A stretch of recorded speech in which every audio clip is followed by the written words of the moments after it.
महागाथा एक विरासत में। अब आगे सुनिए। हैसियत की खाई और एक तरफा इश्क का कत्ल।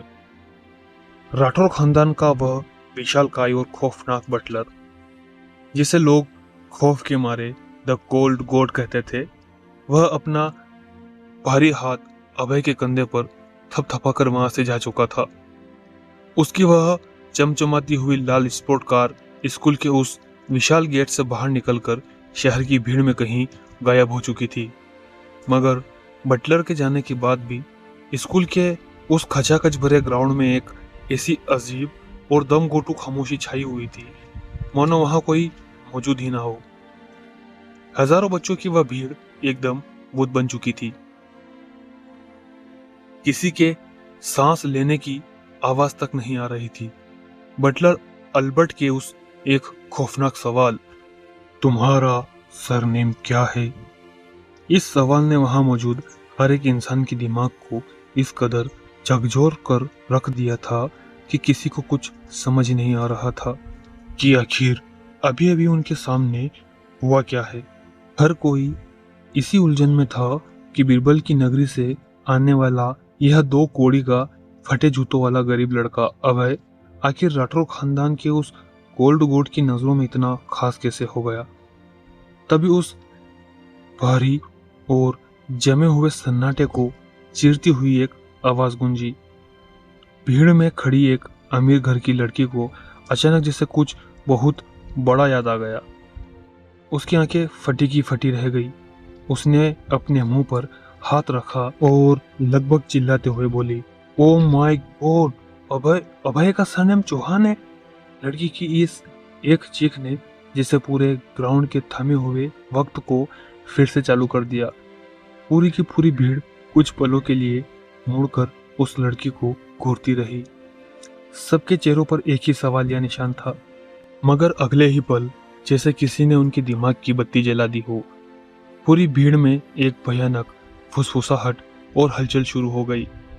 अब सबके मुंह पर सिर्फ और सिर्फ एक ही बात थी, अभय एक चौहान है। तभी उस भीड़ में खड़ी एक और लड़की, जो उस शहर के अमीर घरानों की राजनीति और रुतबे को बहुत अच्छी तरह से समझती थी, उसने अपनी सहेली का हाथ कसकर पकड़ा और कांपती हुई आवाज में बोली, क्या तुम पागल हो गए हो सब? चौहान सरनेम का मतलब समझते हो तुम? चौहान फैमिली इस शहर में राठौर फैमिली से किसी भी मामले में कम नहीं है। अगर राठौर फैमिली इस पूरे शहर की सबसे ताकतवर और सबसे खूंखार और नंबर 1 फैमिली है, तो उनको बराबर की टक्कर देने वाली, उनकी आंखों में आंखें डालकर खड़ी रहने वाली एकलौती फैमिली सिर्फ चौहान फैमिली है। लड़की की यह बात जंगल की आग की तरह उस पूरी भीड़ में फैल गई। सबके दिमाग में एक तार झनझना गए। हर कोई अब एक दूसरे के कान में बस यही फुसफुस रहा था, तो क्या इसका मतलब यह है कि यह गरीब सा दिखने वाला अभय उसी अरबपति चौहान फैमिली से बिलोंग करता है? क्या यह किसी बहुत बड़े खानदान का खोया हुआ वारिस है? और क्या इसी वजह से द कोल्ड गॉड ने इसे इतनी इज्जत दी? पूरे स्कूल का अटेंशन, जो कुछ देर पहले तक उस तमाशे और स्नेहा और राघव के इर्द गिर्द घूम रहा था, अब वह पूरी तरह से पलटकर उस फटी और फीकी सी यूनिफॉर्म पहने अभय के ऊपर आ गया था। हर कोई अभय को एक रहस्यमयी और अमीर शहजादी की तरह देखने लगा था, मगर यह बात उस ग्राउंड में खड़े एक इंसान को बिल्कुल रास नहीं आ रही थी, और वो इंसान था द किंग राघव राठौर। राघव, जिसका ईगो पहले से ही स्नेहा के रिजेक्शन से बुरी तरह कुचला जा चुका था, अब वह अभय को मिल रही इस स्टार वाली अटेंशन को देखकर पागल हो गया। उसका पारा 7वें आसमान पर चढ़ चुका था। उसकी नजरों में अभय सिर्फ एक नाली का कीड़ा था। राघव ने अपने जबड़े को कसकर भींचा और अपने इर्द गिर्द खड़े अपने उन पालतू अमीर चमचों को अपनी आंखों से एक बहुत ही खौफनाक और शातिर इशारा किया। राघव का इशारा एकदम साफ था, इस 2 कौड़ी के भिखारी को यहीं सबके सामने इतना जलील करो कि यह दोबारा सिर उठाने लायक न रहे। राघव के उन चमचों को तो बस अपने मालिक के इशारे का इंतजार था। उन्होंने भी अभय को बेइज्जत करने में कोई कसर नहीं छोड़ी। राघव का एक सबसे खास चमचा भीड़ से एक कदम आगे आया और उसने अभय को ऊपर से नीचे तक बहुत ही हिकारत भरी नजरों से देखा और जोर जोर से हंसते हुए बोला, अबे ओ गधों की फौज, तुम सबका दिमाग खराब हो गया है क्या? किसी भिखारी का सरनेम चौहान होने का मतलब यह थोड़ी ना हो जाता कि यह शहर की उस बिलियनियर चौहान फैमिली से बिलोंग करता है। अरे शक्ल तो देखो इसकी, इसके जूते देखो। यह झुग्गी झोपड़ी में रहने वाला फटेहाल कीड़ा अगर चौहान खानदान का होता तो क्या यहाँ बीरबल की नगरी के गंदे नालों के पास जिंदगी सड़ा रहा होता? तभी राघव का दूसरा चमचा भी अपने दोस्त का साथ देते हुए जोर से ठहाका लगाते हुए बोलता है, हाँ हाँ हाँ, बिल्कुल सही कहा भाई। अरे मुझे तो लगता है कि जब द कोल्ड गॉड अल्बर्ट इसके पास आकर खड़ा हुआ ना, तो इस भिखारी की डर के मारे पेंट गीली हो गई होगी। इसे खौफ के मारे अपनी उस झोपड़पट्टी वाली असली फैमिली का नाम ही याद नहीं आया होगा और हवाबाजी में गलती से इसके मुंह से चौहान फैमिली का नाम निकल गया होगा। झूठा साला। राघव के चमचों की ये बातें एकदम सटीक निशाने पर लगी। अमीर और बेहद बिगड़ल बच्चों की वह भीड़ जो कुछ सेकंड पहले तक अभय को किसी राजकुमार की तरह देख रही थी, उनकी सोच पलटने में एक पल भी नहीं लगा। कुछ ही पलों में अभय की जो एक रहस्यमयी इमेज बनी थी वह पूरी की पूरी तरह से मिट्टी में मिल गई। दिल में फिर से फुसफुसाहटें शुरू हो गई, लेकिन इस बार बातें अभय की इज्जत में नहीं बल्कि उसकी जलालत में हो रही थी। हाँ यार, सही कह रहे हो, ये गरीब लोग ऐसे ही होते हैं, अटेंशन पाने के लिए कुछ भी झूठ बोल देते हैं। हो सकता है शायद इस अभय ने अपनी इमेज बढ़ाने और स्नेहा पर इंप्रेशन झाड़ने के लिए झूठा चौहान फैमिली का नाम यूज किया हो। कितना चीप लड़का है यार। चारों तरफ से अभय पर हंसने की और उसका मजाक उड़ाने की आवाज आने लगी, मगर इन सब के बीच अभय को इस पूरे स्कूल, इन अमीर बच्चों की फालतू बातों या उस जोकर बने राघव से कोई मतलब नहीं था। इन सब चीजों से ऊपर उसकी नजरें सिर्फ और सिर्फ एक ही चेहरे पर टिकी हुई थी और वो थी स्नेहा। अभय का दिल अभी भी यही उम्मीद कर रहा था कि चाहे पूरी दुनिया उसके खिलाफ हो जाए, चाहे सब उसका मजाक उड़ाए, लेकिन स्नेहा शायद उसके उस कल वाले अधूरे प्रपोजल को याद करके या उसके इस अकेलेपन को देखकर एक बार, सिर्फ एक बार उसकी तरफ एक हमदर्दी भरी नजर से देखेगी। मगर अभय ने स्नेहा की आंखों में देखा तो अभय के सीने में जो एक तरफा प्यार का बुखार चढ़ा हुआ था, वो इश्क का भूत उसके दिल और दिमाग पर सवार था, वह एक ही झटके में बर्फ की तरह ठंडा पड़ गया। स्नेहा की नजरों में अभय के लिए कोई हमदर्दी, कोई प्यार या कोई अपनापन नहीं था। इसके बजाय अभय को स्नेहा की उन खूबसूरत आंखों में अपने लिए सिर्फ और सिर्फ एक गहरी नफरत और एक भयानक घिन नजर आ रही थी। स्नेहा उसे ऐसे देख रही थी मानो अभय कोई जीता जागता इंसान ना होकर सड़क पर पड़ी कोई बहुत ही बेकार, सड़ी हुई और बदबूदार चीज हो जिससे वह जल्द से जल्द पीछा छुड़वाना चाहती हो।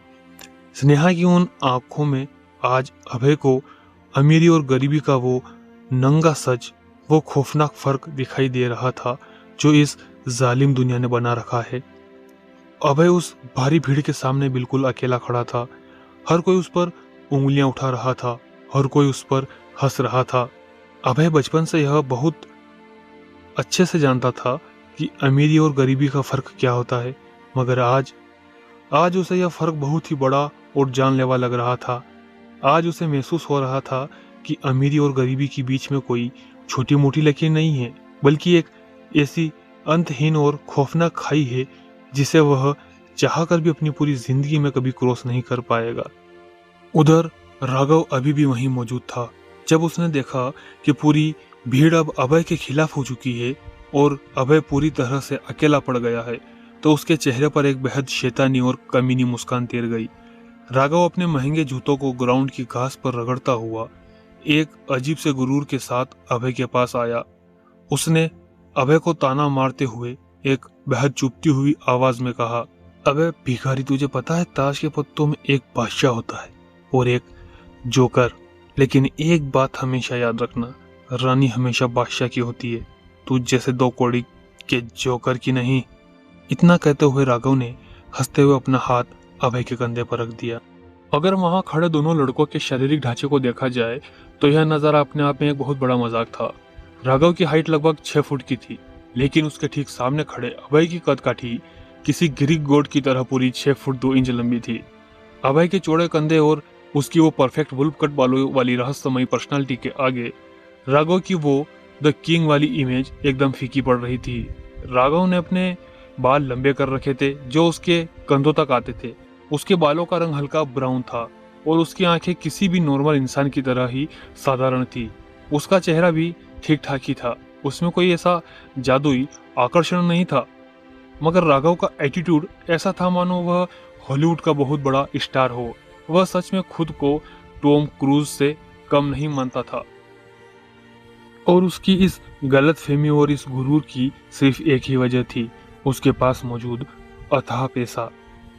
राघव चाहे दिखने में अभय जितना खूबसूरत ना हो, न ही अभय जितना टैलेंटेड और दिमागी रूप से तेज हो, मगर उसके पास वो कागज के टुकड़े थे जिसे दुनिया पैसा कहती है। और आज अभय को अपनी जिंदगी का सबसे बड़ा और सबसे कड़वा सबक मिल गया था कि आज की इस दुनिया में प्यार सिर्फ पैसों से होता है, जज्बातों से नहीं, इंसानों की सीरत से नहीं बल्कि हैसियत से होता है। अभय का दिल पूरी तरह से टूट चुका था। उसने एक आखिरी बार अपनी उन हल्की लाल रंगत वाली सुलगती आंखों से नजरें उठाकर स्नेहा की तरफ देखा, मगर स्नेहा, उसने अभय को पूरी तरह से इग्नोर कर दिया था। उसने अपनी नजरें ऐसे मोड़ ली थी जैसे अभय वहां मौजूद ही ना हो। स्नेहा ने कुछ देर पहले राघव को भी इतना इग्नोर नहीं किया था जितनी बेदर्दी से उसने इस वक्त अभय को किया था। और यही वो पल था जिसने राघव के अंदर सोए हुए उस वहशी जानवर को जगा दिया था। जब राघव ने देखा कि इतनी जलालत के बाद, उसके इतने कड़वे तानों के बाद भी अभय उसकी बातें सुनने के बजाय सिर्फ और सिर्फ स्नेहा को घूरे जा रहा है, तो राघव का गुस्सा उसके काबू से बाहर हो गया। उसका ईगो एकदम से भड़क उठा। तेरी इतनी हिम्मत कि तुम मेरे सामने खड़ा होकर मेरी होने वाली रानी को देखे। राघव दहाड़ा और बिना एक भी पल गवाए उसने अपनी पूरी ताकत से अपना दायां हाथ हवा में घुमाया और अभय के चेहरे पर एक बेहद जोरदार पंच जड़ दिया। वह पंच सीधा अभय के जबड़े पर लगा। इस अचानक हुए हमले से अभय का संतुलन बिगड़ गया। वह लड़खड़ाता हुआ कुछ कदम पीछे की ओर चला गया। उसके होठों के कोने से खून की एक हल्की सी लाल लकीर बह निकली।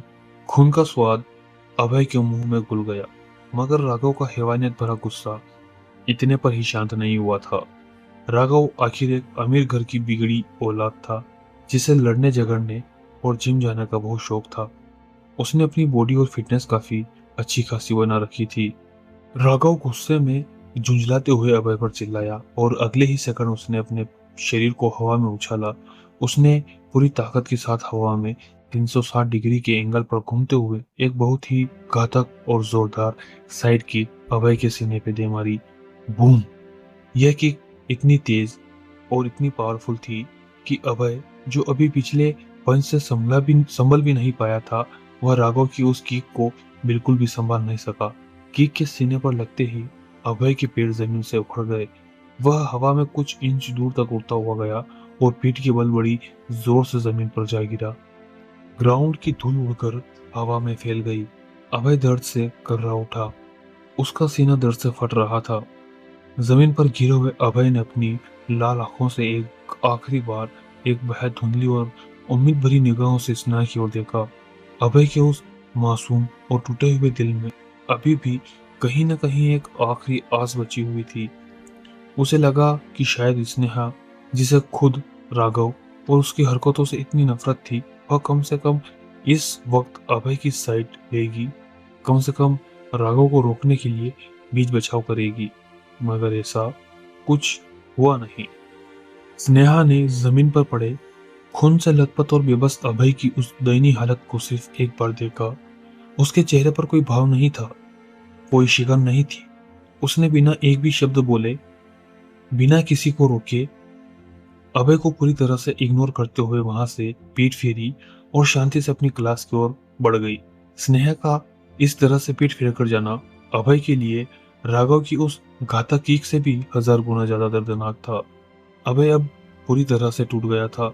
उसे यह तो पता था कि शायद स्नेहा अपनी हैसियत की वजह से उससे कभी प्यार नहीं करेगी, मगर एक इंसानियत के नाते कम से कम वह उसकी साइड तो ले ही सकती थी।